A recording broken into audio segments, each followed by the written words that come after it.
Hola, ¿qué tal a todos? Muy buenos días, tardes o noches, espero que estén muy bien. El día de hoy vamos a hablar sobre un tema que, pues, me gusta mucho en general la materia de traumatología y pues quise hacer un tema sobre la osteomielitis, específicamente estas infecciones en los huesos que pues tienden a una inflamación que puede llegar a ser crónica incluso en el mismo hueso. Pero bueno, de todas formas, pues aquí se los presento, espero que les agrade y sin más, comenzamos con el video. Bueno, primero que nada vamos a ver qué es la osteomielitis. Grosso modo entendemos osteomielitis como una infección en el hueso. Sin embargo, una manera más práctica de definir a esta patología es que es una inflamación ósea con una alteración neurohumoral producida por una infección previa en el hueso, que sobre todo puede ser de una manera directa o sobre todo por, que es lo más común, por ejemplo, por vía hematógena, ¿no? Que, o sea, es decir, vamos a ver un poquito más adelante, pero no sé, tuve un cuadro de una infección de vías aéreas, por ejemplo, o algo similar desde el nacimiento y pues bueno, se me infectó y por vía de sangre me llegó hasta el hueso, por ejemplo. ¿Qué tenemos aquí? Pues bueno, vamos a darnos cuenta que hay de dos tipos, ¿ok? Puede ser inespecífica o específica. La más común pues es la inespecífica con un 90% de casos y sobre todo es generada por cocos. Streptococos, estafilococos, neumococos, etcétera, ¿no? El más común es el Staphylococcus aureus o estafilococo dorado, ¿no? Que es este germen que incluso encontramos como flora saprófita, es decir, como microbiota, pero que en ciertas condiciones se vuelve oportunista y cuando tenemos un estado, por ejemplo, de inmunosupresión o tenemos cualquier complicación que se genere, no sé, por ejemplo, un catéter o una alteración del corazón que necesite de ciertos accesos específicos, por ejemplo, en un neonato, ¿no? Además de que tienen todo este problema pues de que tienen las defensas bajas porque todavía no están acostumbrados al entorno en el que estamos, pues se vuelve con una mayor probabilidad de infectarse.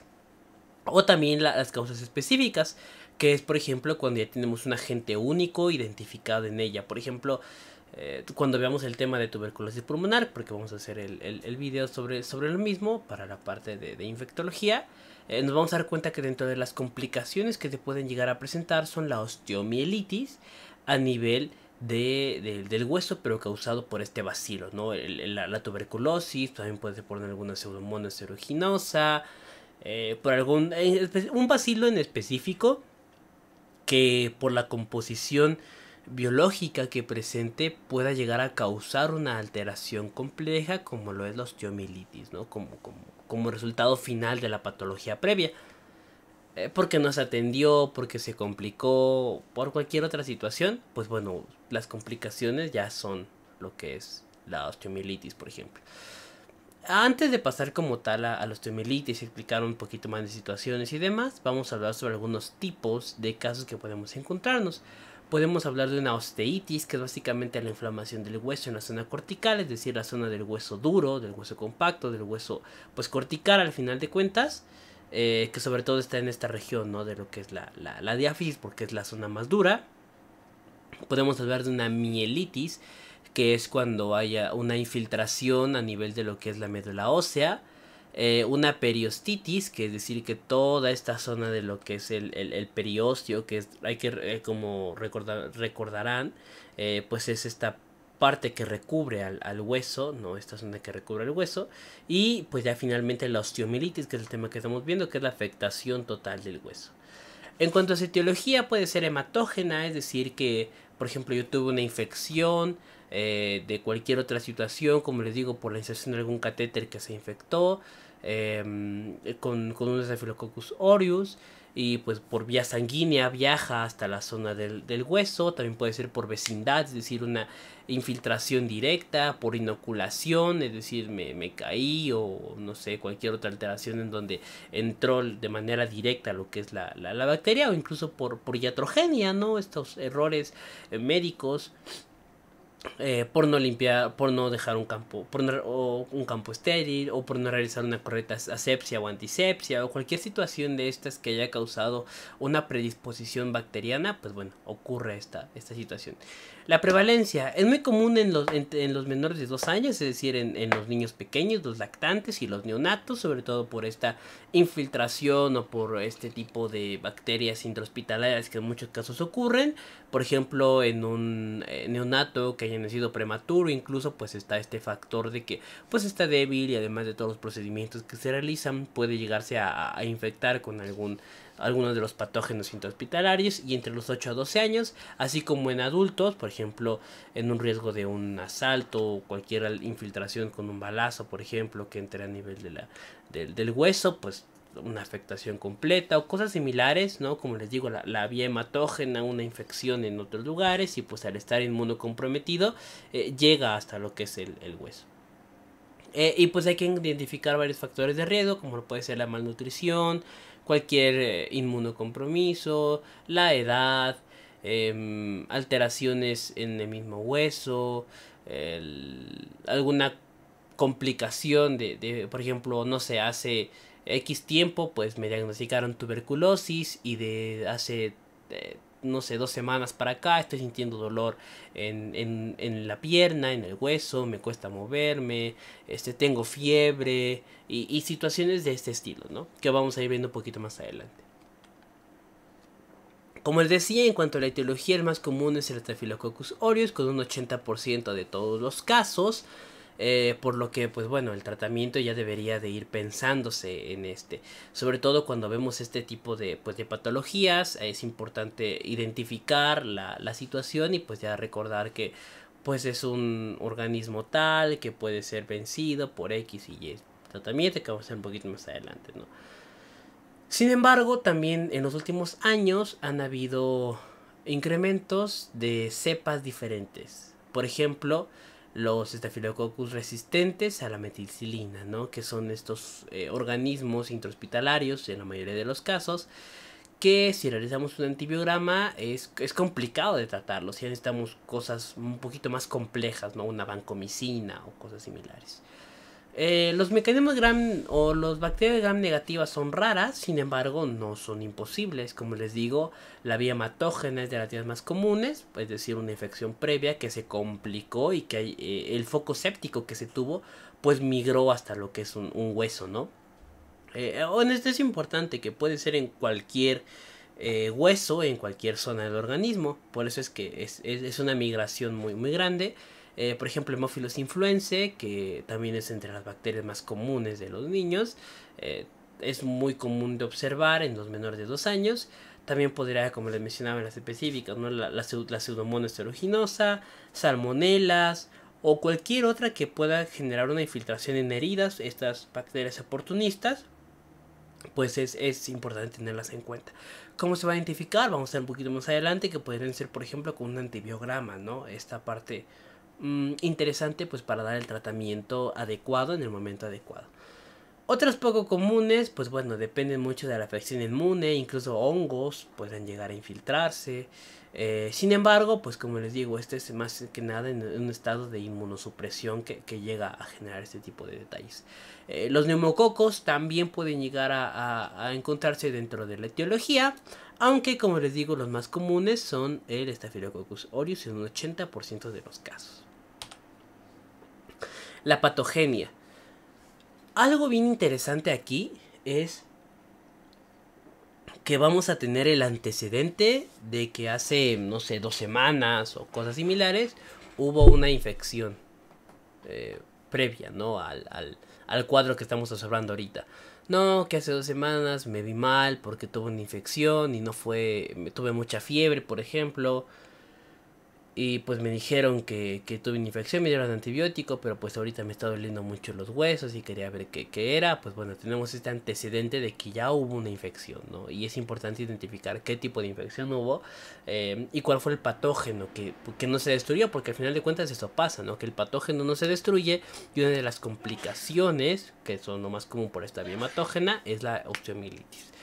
Primero que nada vamos a darnos cuenta que el germen, cualquier germen, en este caso por ejemplo un Staphylococcus aureus, que es el más común, penetra lo que es el hueso, específicamente o más común en la zona de la metáfisis. Recordando que existen tres zonas pues muy importantes en los huesos, que es la epífisis, la metáfisis y la diáfisis, ¿no? Lo más común es que ocurra en esta zona de la metáfisis, que pues es antes de esta zona epifisiaria, que es la zona pues más alejada o proximal de un hueso, la diáfisis, que es el cuerpo, y pues bueno, lo que es la metáfisis, que es la zona entre esas dos porciones, ¿no? Lo más común es que haya una infiltración en esta región y que se manifieste con una congestión dentro de la misma, es decir, está toda inflamada, toda llena de líquido, con una edematización por esta misma infección y por la supuración que empieza a producirse dentro de la misma.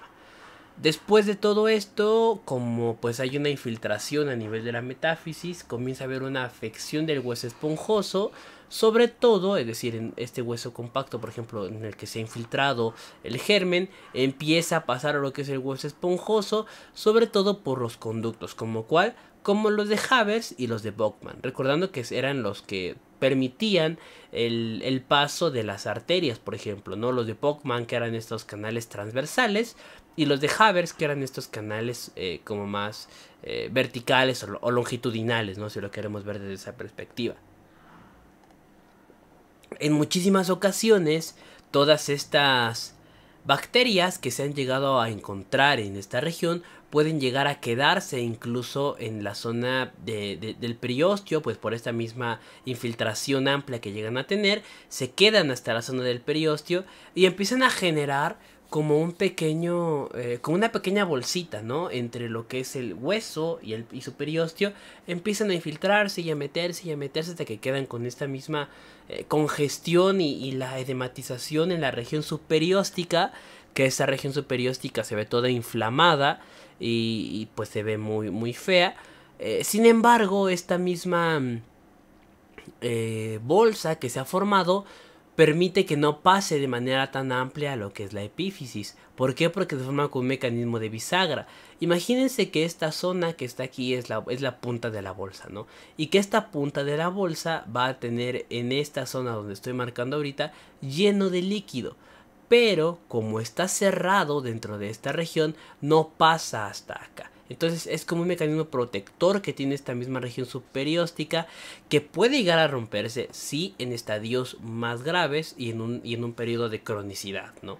Pero pues bueno, básicamente es el avance de la infección sin llegar hasta lo que es la epífisis gracias a este mecanismo de bisagra.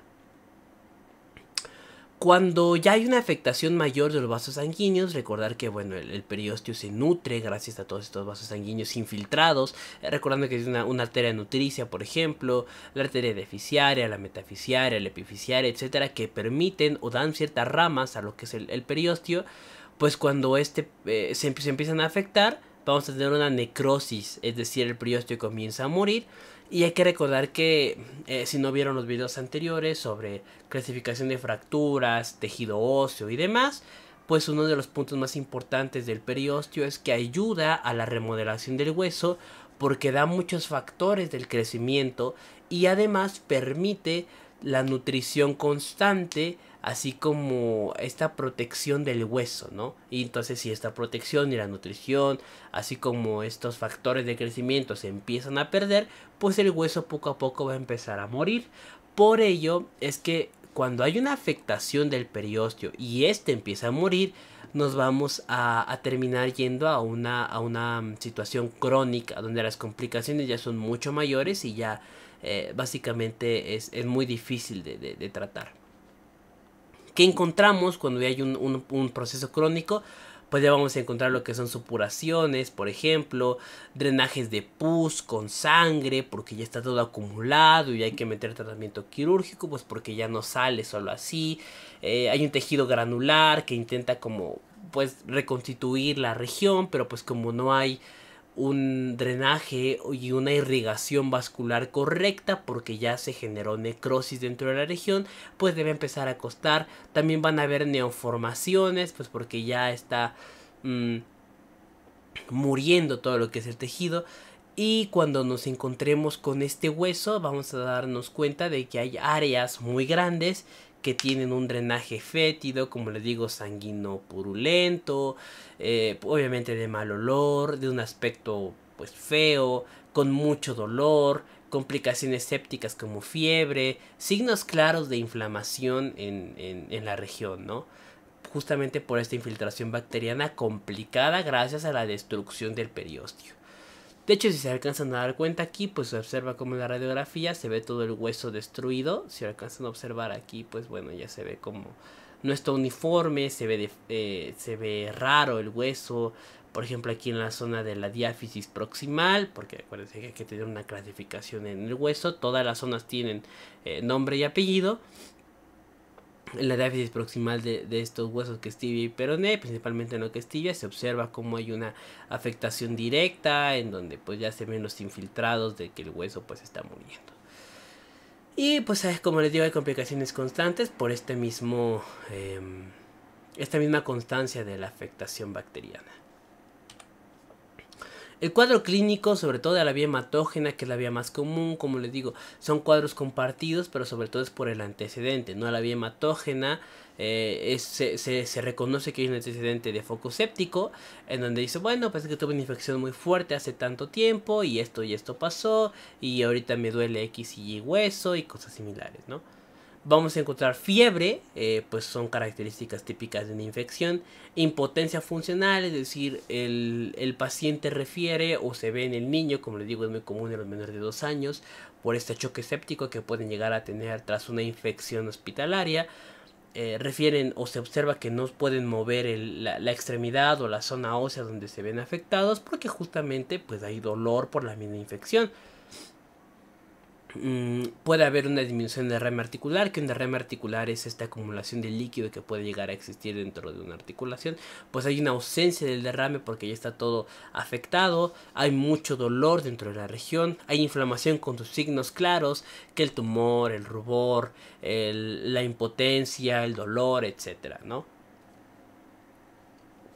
Vamos a encontrar contracturas y esto es bien interesante porque en muchas ocasiones la afección, recordemos que los huesos dentro de sus tantas funciones pues sirven para el soporte, locomoción, etcétera, permiten la inserción de músculos, ¿no? Esta inserción de músculos al tener un hueso infectado, un hueso débil, un hueso que está incluso demasiado frágil, como polvoso, no tanto llegando a la osteoporosis, ¿no? Que es esta porosidad, sino más como polvoso y suave, en el que las mismas sensaciones musculares no tienen la fuerza necesaria para actuar, pues vamos a encontrar contracturas musculares, porque todo el tiempo van a querer estar realizando su función, pero como no están sostenidas de una zona adecuada, de una zona fuerte, pues va a empezar a generar problemas dentro de la misma región. En un lactante, por ejemplo, los síntomas llegan a ser distintos, por ejemplo, con fiebre menor y cosas similares, y por ello es que esto es básicamente el cuadro clínico en grosso modo, ¿no? Pero pues obviamente todos los pacientes son distintos, por ahí hay que tener una individualización en cada uno y siempre tener en cuenta que pueden cambiar de acuerdo con las edades. ¿Cómo podemos realizar un diagnóstico? Pues principalmente podría ser con una radiografía convencional y contrastada. En la convencional, pues bueno, se observa todo el trazo de la infección. Aquí, por ejemplo, se observa cómo ya toda la zona de la pierna está pues, completamente infectada y devastada. Contrastada, pues para ver los tramos que ha seguido a la infección y cómo se van afectando dentro de toda la zona, ¿no? Punciones también es importante, por ejemplo, para drenar el líquido o para realizar un diagnóstico, un antibiograma, por ejemplo, una tomografía Excel computarizada o una resonancia magnética, sobre todo para la evaluación del tejido blando o para la interpretación de una mejor calidad en cuanto a complicaciones, así como un pronóstico y diagnóstico oportuno. E incluso otro tipo de estudios como lo pueden ser los serológicos, que aquí no están escritos, pero bueno, por ejemplo, ser, no sé, una eritrosedimentación, una PCR o cualquiera de ese tipo de pruebas que nos hablan sobre la infección en específico. Así como, por ejemplo, en una biometría hemática, que es una prueba que podemos hacer de manera más rápida, vamos a observar una leucocitosis, ¿no? Que la leucocitosis es básicamente esta acumulación o esta elevación de leucocitos, principalmente neutrófilos, tal y como observamos en esta pequeña en ese pequeño pues imagen microscópica, en el que vamos a estar viendo esta característica importante, ¿ok? Pero grosso modo, signos claros de inflamación, de infección y pues esta leucocitosis, ¿ok? Que básicamente la terminación del diagnóstico nos va a dar la radiografía y las pruebas de imagen, aunque si ya tenemos los antecedentes y por clínica, pues nos podemos guiar de una manera más específica. Hay otras formas de osteomielitis, que por ejemplo puede ser osteomielitis subagudas. Esta pues nos habla de un periodo de 2 semanas de evolución. Pues he tenido fiebre durante 2 semanas. Me he tenido mucho dolor de huesos, que así se refiere. Está inflamado, etcétera. Cualquiera de este tipo de situaciones, pues bueno, tiende a llevar lo que son 2 semanas para que se considere subaguda.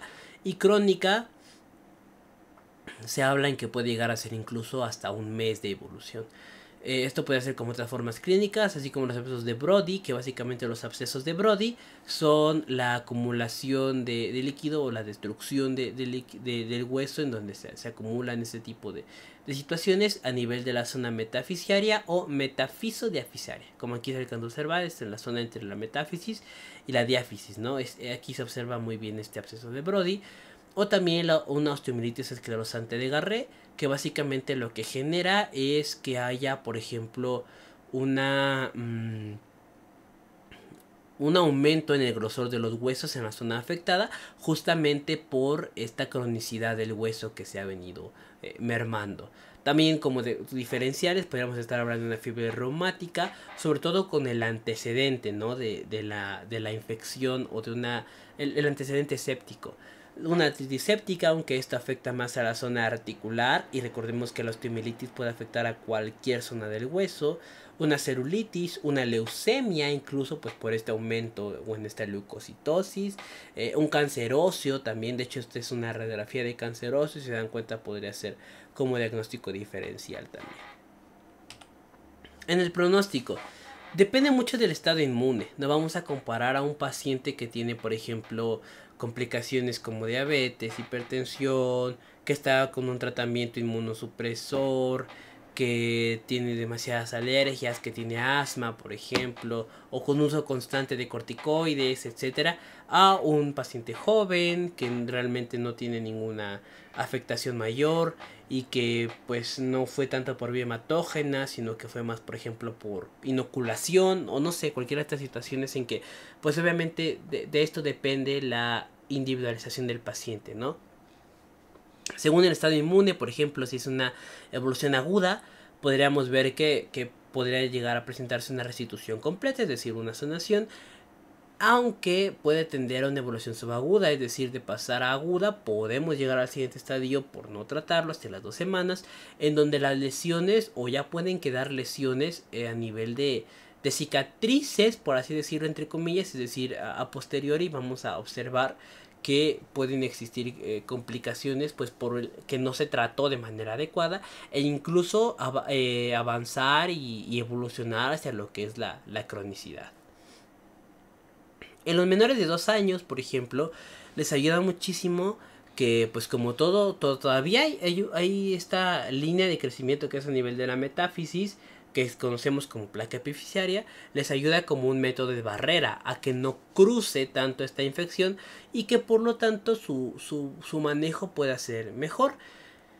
Además de que ayuda muchísimo de que pues toda esta porción de bisagra que veíamos anteriormente permite que no llegue hasta el tejido condral o de evolución mayor, que pues va a generar que los niños sigan con este crecimiento del hueso, aunque pues ya haya un estado de infección. Sin embargo, ¿qué puede llegar a provocarse? Pueden llegar a generarse deformaciones angulares, pues por esta misma razón de que el hueso está infectado y por lo tanto no está creciendo bien. Pero la propagación es rara, ¿no? La propagación hacia lo que es la diáfisis o otra zona del hueso que puede complicar aún más el tratamiento es rara hacia los 2 años. Por ejemplo, esta es la radiografía de un niño que si se dan cuenta tiene un problema muy grave a nivel del húmero proximal en lo que es el bracito derecho. Si lo comparamos con el izquierdo no hay esta afección, pero en este bracito sí, sobre todo porque en este bracito se insertó un catéter debido a que tenía un problema en el corazón, se infectó y pues podemos ver esta complicación, ¿no? Esto es lo que me refiero con la vía hematógena. Hay un foco séptico en esta región que termina afectando en esa zona y podríamos verlo como un problema de iatrogenia, entre comillas, porque pues bueno, es este detalle de lo que ocurre dentro del medio hospitalario, ¿no? En los mayores de 2 años, por ejemplo, vamos a encontrar que la placa epificiaria continúa siendo una barrera, pero aquí ya hay una propagación, o sea, ya es más común encontrar una propagación a lo que es la diáfisis de un hueso, porque sobre todo vamos a encontrar lo que son los huesos largos. Y pues bueno, ya hay una infiltración más grande hacia la porción cortical, es decir, hacia el hueso compacto. En los mayores, es decir, en los adultos, por ejemplo, la diseminación no es rara, o sea, ya no es rara la diseminación, por como les digo, este estado inmune afectado, pues ya comienza esta parte, ¿no? Y de las complicaciones que podemos encontrar, pues la mortalidad por esta sepsis muy grave, que además del hueso puede afectar otros órganos, y pues ya es una complicación mayor. Fracturas, porque pues el hueso está débil, está en un estado completo pues de que no tiene la fuerza necesaria para su evolución y demás, además de que hay una afección directa de lo que es el periósteo, por ejemplo, y pues mal crecimiento, sobre todo en quienes todavía se están desarrollando los huesos, ¿no? Como lo son los niños. El tratamiento debe de ser precoz y oportuno. Las guías de práctica clínica recomiendan sobre todo, y la bibliografía consultada, que fue el libro de Silverman, si lo quieren checar, de traumatología y ortopedia, menciona que debe de existir un periodo en el que exista un tratamiento intravenoso directo rápido y otro que sea como de mantenimiento en cuanto a vía oral. ¿Qué podemos utilizar? Sobre todo lo más importante es realizar antibiogramas y demás para conocer el patógeno específico. Sin embargo, si recordamos lo que veíamos anteriormente, pues lo más común es lo que es Staphylococcus aureus. Por lo tanto, podríamos usar cefalosporinas, sobre todo de primera generación, es decir, todo lo que sea contra Staphylococcus aureus, o también vancomicina, clindamicina o cualquier otro medicamento que pueda servirnos relacionado a este costo-beneficio, que de hecho vamos a ver un video sobre antibióticos más adelante, en el que vamos a explicar de manera más detallada todos estos medicamentos e incluso con sus dosis pediátricas. También se puede recomendar alguna inmovilización con yeso, sobre todo porque como veíamos en el cuadro clínico hay impotencia funcional, contractura muscular, etcétera, que causan más dolor y que por lo tanto pues es mejor tenerlo presente. Es importante saber que son tratamientos prolongados y que incluso pueden evolucionar hasta la cronicidad. Por ejemplo, se habla de 4 a 6 semanas para la erradicación completa de la bacteria, e incluso tratamientos mayores que ya se necesitan, sobre todo cuando las complicaciones avanzan de manera muy rápida. No se debe esperar hasta la evidencia radiográfica, sino que, como les decía, esta parte de la biometría hemática, de las complicaciones que se han presentado, el antecedente de tener un choque o un cuadro séptico, la edad, ¿qué más estábamos viendo? Y la sintomatología característica de las infecciones, ¿no? Y por eso es que podríamos empezar a actuar con este medicamento contra lo que es el Staphylococcus aureus, aunque pues siempre sería bueno como terminar el diagnóstico con la evidencia radiográfica. El tratamiento quirúrgico sobre todo se usa para los drenajes, los abscesos y cualquier otra supuración que exista dentro de la región. Y como les digo, es importante realizar antibiogramas para no llegar a este punto, ¿no? Las complicaciones por tratamientos tardíos.